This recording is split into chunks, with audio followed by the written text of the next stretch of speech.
یه نکته دیگه توی اینجور سیستم ها خیلی خیلی بهتر هست لرزه‌گیرای حسیری برای ساکشن و دیسشارژ نصب بشه که در آوردن کمپرسور راحت باشه.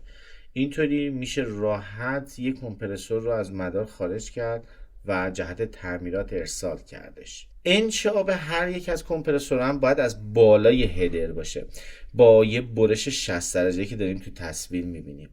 این کار باعث میشه که زمانی که روغن تو هدر زیاده جمع میشه سرعت جریان گاز توی ورودی لوله مکش بیشتر بشه و روغن رو بهتر به کمپرسور برسونه و روغن داخل هدر تله نشه.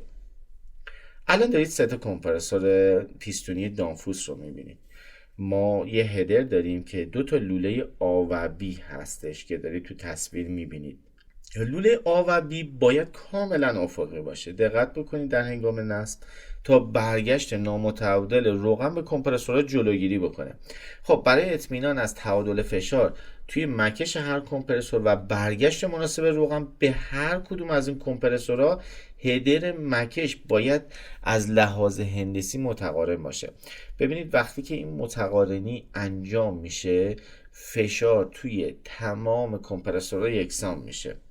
حد اکثر سرعت گاز هم باید توی هدر 4 متر بر ثانیه باشه.